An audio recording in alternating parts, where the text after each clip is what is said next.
The state of aquatic splendor is a phrase that is now too synonymous with Lagos State. The abundant waterways that the state is blessed with have considerable potentials and opportunities. Aside being a source or means of livelihood for several thousands of artisanal fishermen, fish farmers, and ferry service operators among others, waterfronts, if consciously exploited, could become a gold mine. In realization of this fact, the Lagos State government, especially in consideration of these advantages, created the Ministry of Waterfront Infrastructure Development to properly manage this asset. Since its coming, considerable attention and efforts have been devoted into managing and making the waterfront of numerous lagoons and creeks in the state safe for all activities. However, in spite of its huge potentials, waterfronts face a unique challenge.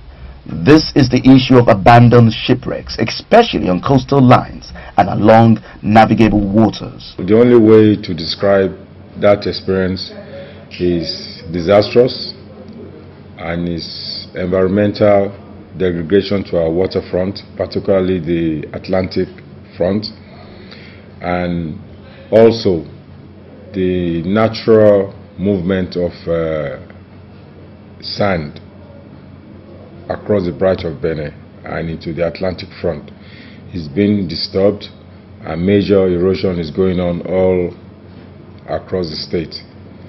And the best way to describe it is what I've said, and also to let you and your viewers know that that Atlantic waterfront is not just Lagos, it's Nigeria and its boundary. And until something drastic is done, nature and man-made problem is redefining our coastline for us, and we should be really concerned.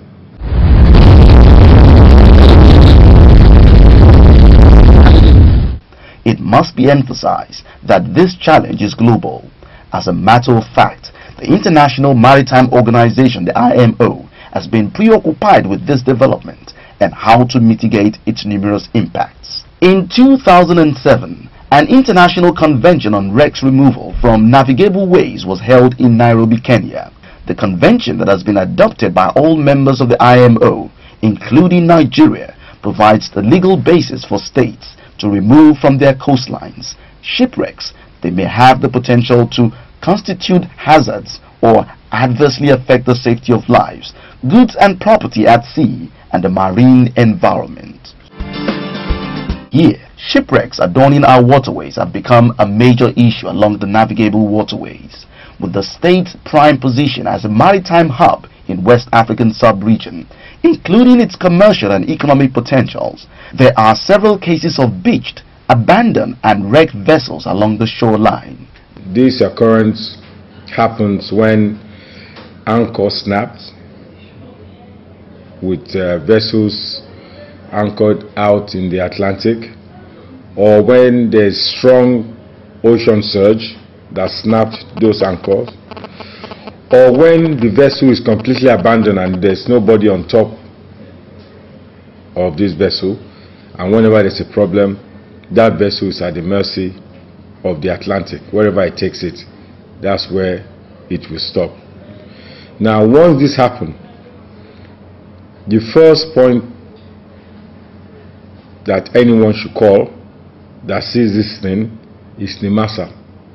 NIMASA is in charge of all those vessels and their safety within Nigeria shoreline. And whenever you have a beach vessel, they are responsible for removing it immediately. Because once you leave this vessel there for over a week, and because of the strength of the salt content in the Atlantic, it will start taking in water. Okay? And once these vessels start taking in water, you cannot pull it out anymore. You have to cut them. There are various examples along that Atlantic front. Deeply concerned about this development, Governor Babatunde Raji Fasholaa's administration has brought considerable attention to bear on this challenge. Poised to tackle this problem, Different will have been used to bring this ugly trend to the public. One big step that the present administration has taken is to identify and enumerate different cases of shipwrecks in the state. Before the massive clearance of these wrecks, it has discovered that there are about 100 beached, abandoned and wrecked vessels scattered across the state coastline.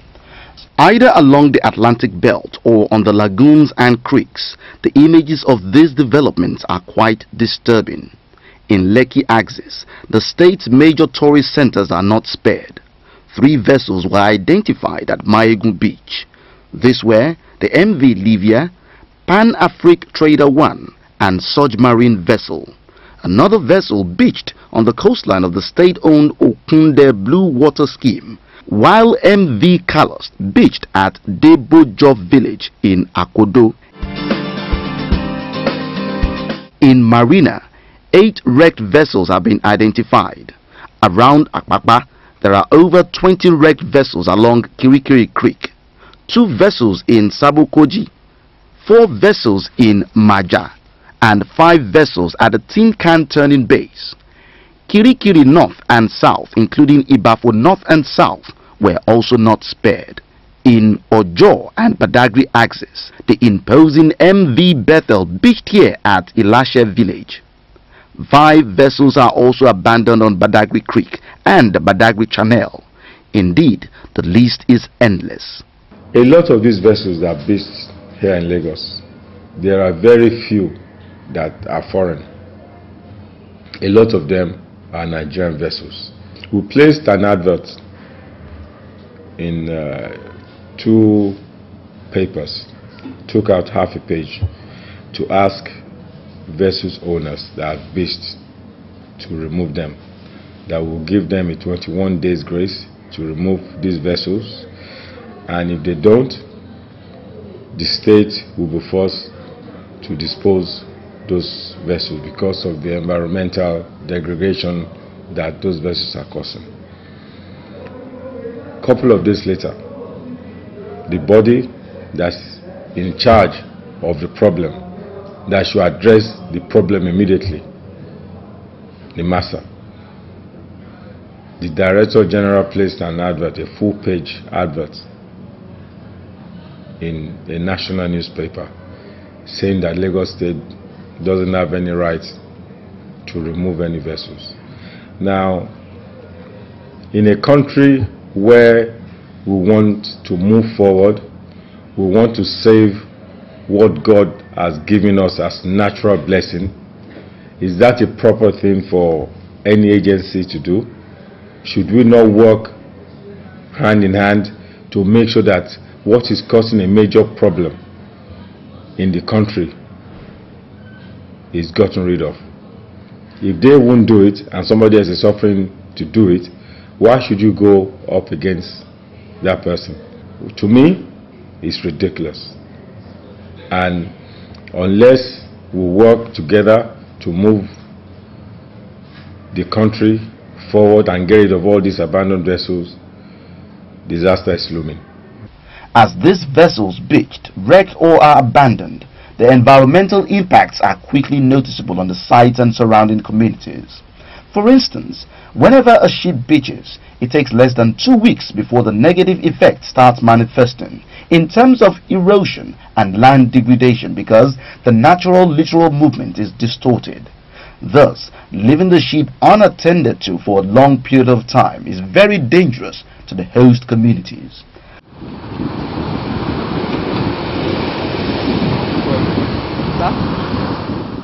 The challenges posed to the ecosystem include pollution into the water bodies, erosion of the shoreline, impediments to efficient water transportation system, and navigation.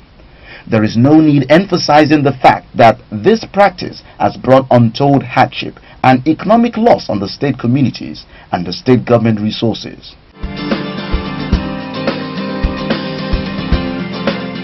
Apart from constituting a great danger to marine environment, lives and properties, villages and hamlets have had their land eaten up and the people displaced due to massive land erosion which resulted therefrom. This erosion is more pronounced along Mayegun and Alpha beaches. Environmental impact of shipwrecks depends very much on where the ship has been wrecked. Here in Lagos State, we have some different conditions. We have areas where ships are beached where they cause very serious erosion. We have other areas where they cause little harm, but mostly, like if you go to the extreme west towards Badagry, we've got the wreck of the Al Zainab, which stranded there in 1997, and you can see the erosion cut into the land towards Lagos, about 150 meters deep, and the erosion is visible about 6 miles down the coast. It is very serious. So that's one example for the seriousness of the erosion that is caused by a wreck, which causes a protrusion in the water and let's say a barrier for the natural flow of the current along the coast. So it has a very, very serious effect. It has actually caused the loss of millions of cubic meters of sand and former plantations of palm trees and stuff. So that is serious, yes. And if you go further down to the east, for example, at Mayagun Beach, we also witnessed that. We have 3 big wrecks at Mayagun Beach. Each one of them has caused a big erosion. Well, the last one, the Aristeos barge, which stranded there in early last year, I think it was February or March or something. If you go to Alpha Beach now, it has cut so deeply into the sand, into the beach, that part of the whole Alpha Beach is gone, including the road and some houses. Everything has simply been washed away, eroded. It's really serious. Since after the wreck, the sea is eating up the sand rapidly. You know, we lost a lot of coconut trees. Up to 30 feet land has been taken away, claimed by the sea, just by this ship alone. And the other one also, you know. So, and it doesn't stop here, it's going far. The effect of this particular ship is really showing down at Alpha Beach. You know, that's why Alpha Beach, if you go there now, it's it has no land. In fact, most of the houses there are for sale now because their owners are threatening. You know, people want to leave that place. You know, the express, if you look at Alpha Beach Express, the tar road that was there is no longer there. The water has claimed that place. Those houses that were across are now by the waterfront. It has had a negative effect since the ship has been capsized there. So if the wave is coming out, it's normally disturb us. It affects my business because when customers at the seaside, they will be scared of the ship. So if government can find a way to pull it out from the sea, so it will really it will really benefit from, we investors in this beach will benefit from it. Abandoning such a huge number of vessels, it has been argued, could be deliberate. It is a strategy by their owners to evade the cost of recovery or disposal of these vessels. By allowing the ships to beach, wreck and abandon, the cost of disposal is then transferred to government to bear. Some of them will rather abandon, well, a lot of them will rather abandon this vessel once it beached, and it will then turn to wreck, and they'll go and claim insurance on it. They'll rather do that than to try and rescue this vessel. Now, average cost of rescuing a vessel that is beached within the first day to 7 days is about 30 to 50 million naira to actually pull it out. It does cost that much. Now, anything beyond 14 days, you're looking at millions of naira. You know, because once you start taking in sand, that's the end of it. You have to cut it up. And to cut this thing up is not something that just take a chainsaw to uncut.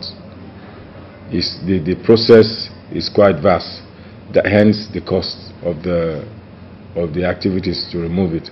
So, you know, to do with the cost and the final removal of the vessel, the owners would rather abandon it and just leave it there and go and claim for insurance that something has happened to the vessel and it can't function anymore. With such a huge danger posed to the state's economic and commercial status, Governor Babatunde Raji Fashila's administration embarked on massive removal of these vessels. This exercise was kick-started with the removal of the abandoned shipwreck on Olomometa Agaja in Ojo local government area of the state. This particular one was done in partnership with the Nigerian Conservation Foundation, the NCF. Since then, the present administration has stepped up this exercise by taking sole responsibility for removing numerous other beached, wrecked and abandoned vessels. Presently, a greater percentage of the ships have been removed, but unfortunately, as this is done, new vessels like this one are beached.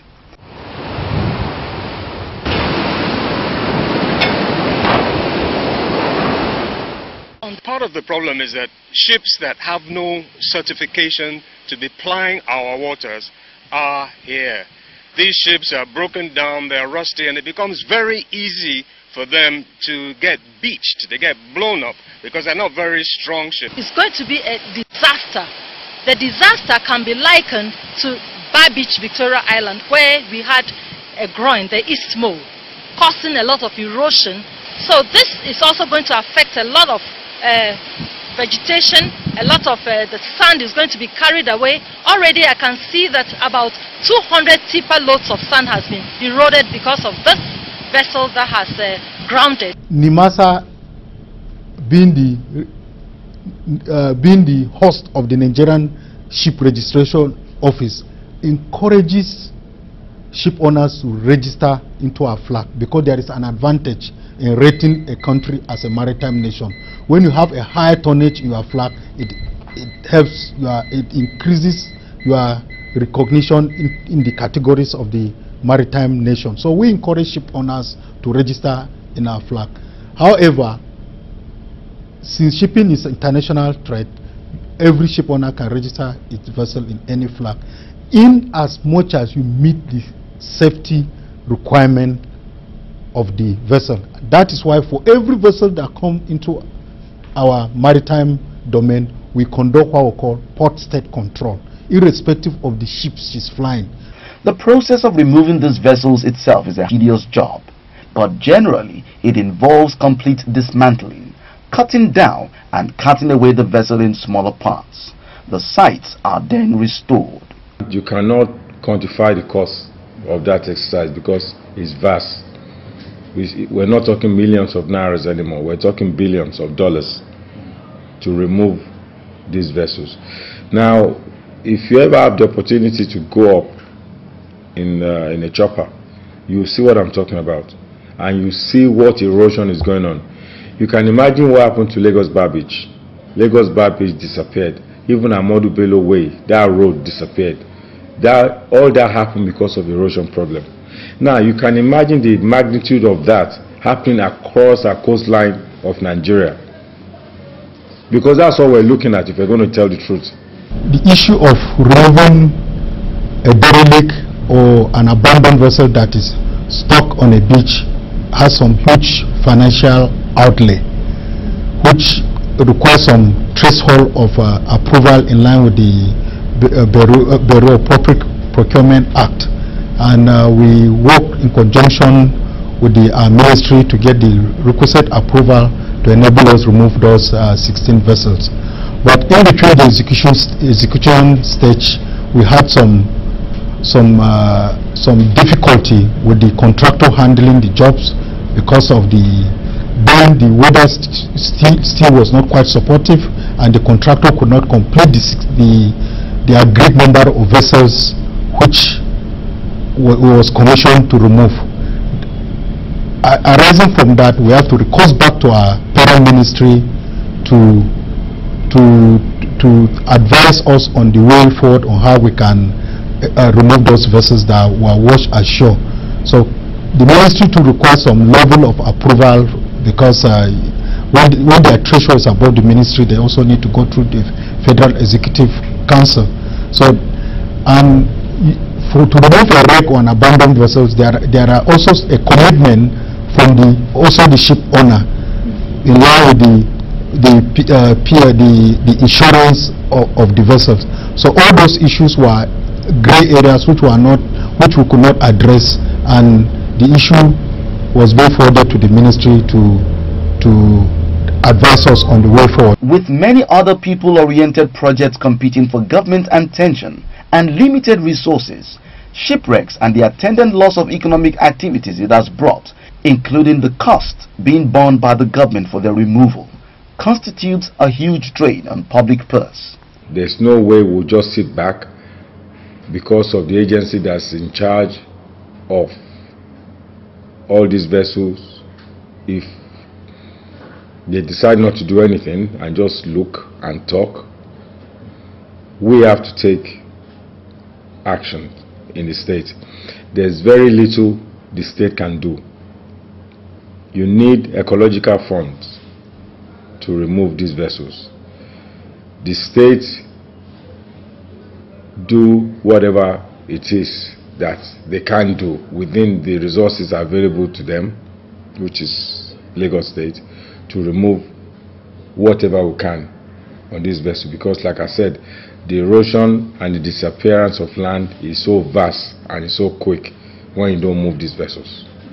Such a great financial cost could have been avoided if the owners of these vessels had done the right thing.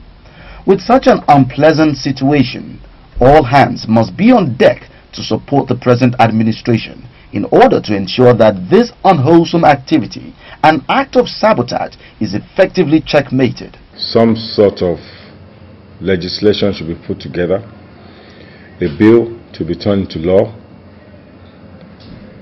should be put together to deal with these activities, because we're talking about Lagos State today. It's not just Lagos State.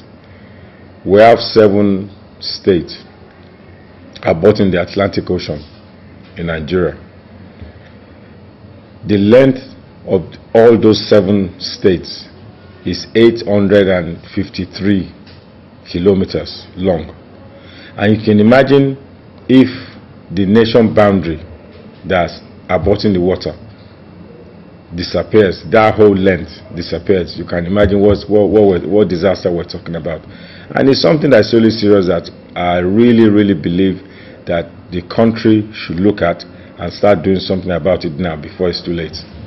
The collaboration and support of relevant agencies, especially the federal government, the Nigerian Maritime Administration and Safety Agency, NIMASA, including access to the Ecological Fund, is also crucial for success to be achieved.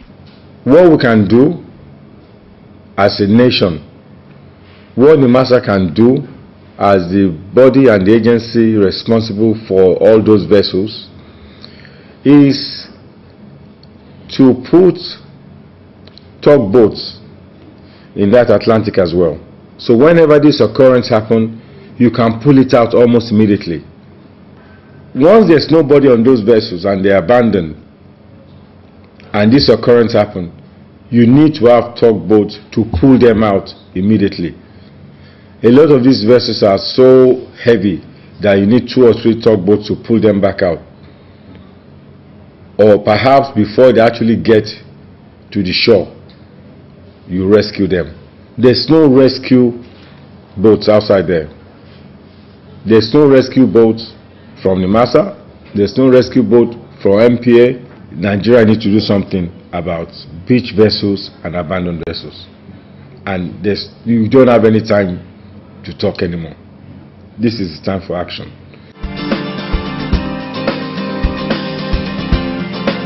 As Governor Babatunde Raji Fashola's administration continues its drive to remove all wrecks along the waterways and free them from all encumbrances, the potential of this great asset to the people and the state is bound to be rejuvenated. Economic activities such as tourism, water transportation and the likes will receive a great boost. The security of lives and properties in coastal villages will also be greatly enhanced.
Rain is one of the blessings of nature.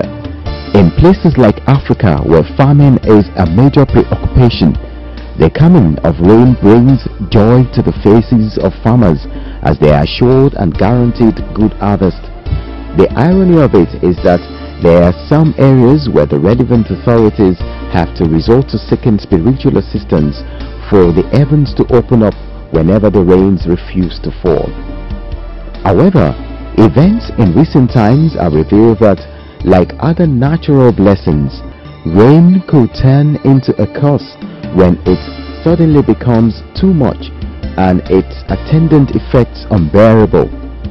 As lately, several millions of people worldwide have been affected by deadly floods resulting from torrential rains. Even the so-called first world countries have not been left out of the adverse effects of heavy rainfalls. From Australia to China, Japan, USA, Brazil, Indonesia, and of course our own Lagos State among others. Lagosians will not forget in a hurry the July 10th experience.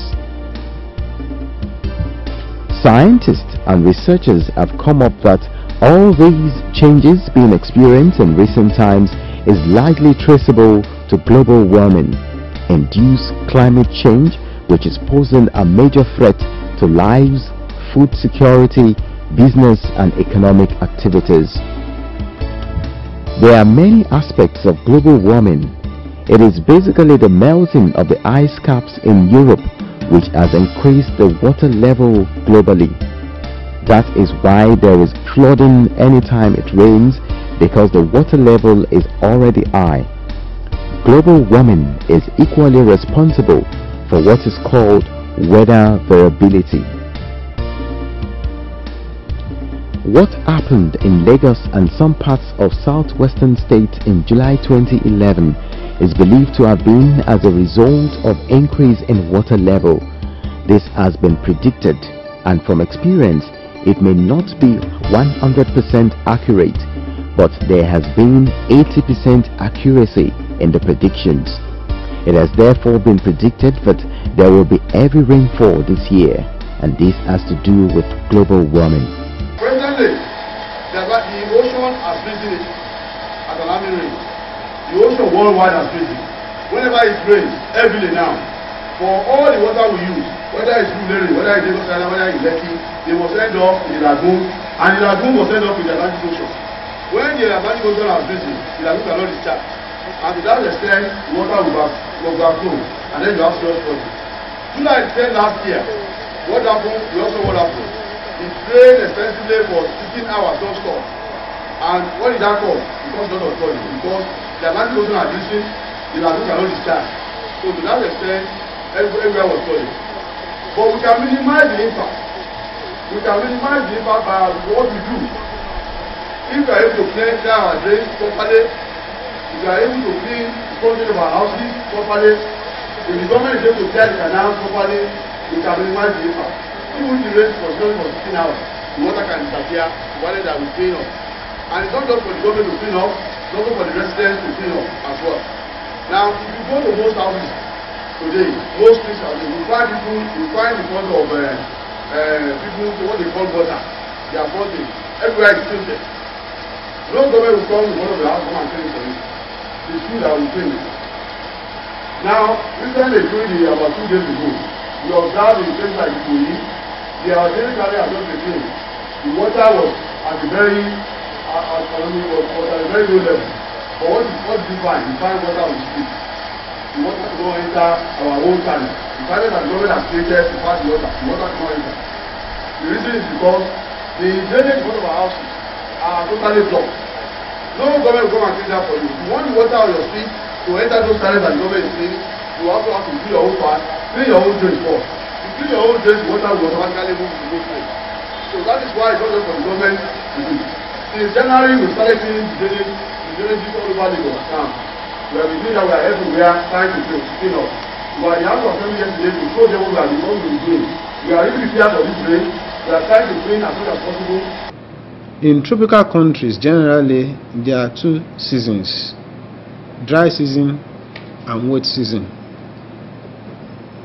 See, the dry season usually is between November up to like about, say, maybe April, while the wet season is from May to October. That is the regular something. But when we now say climate change, it means that the climate is changing. Well, and when it is changing, you can now expect that the dry season may not necessarily be the dry season. Dry season could now change into wet season. Why? Wet season will now change into dry season. Or better say, maybe you have more wet season and less dry season. That is climate change. In the simplest form that I can explain to people. For example, we have had rain in January. We had in February. In fact, we had thunderstorm in February twice. See, so, and what does thunderstorm say? It means that you are going from one season to another season. That's, you are going from dry to wet. Ordinarily, you don't expect to have that kind of thing around January, February, March. If you are going to have thunderstorm, maybe it will be April or May, to herald that there's going to be rain in May, June. But now that there's climate change, you could expect rain in January. Not just ordinary rain, every rain of maybe 3 millimeters or more than that. So that is what climate change is. And in preparation for that kind of thing, of exactly the way it happened last year, July 10 precisely 2011, we had 1 month's rain in 1 day, because it was heavy rain for 17 hours non-stop. And on that day, I think kudos should be given to Lagos State government, because if you look or if you follow the news as it happened elsewhere, even advanced countries, you look at Netherlands, you look at Australia, New Zealand, United States, even England, they were all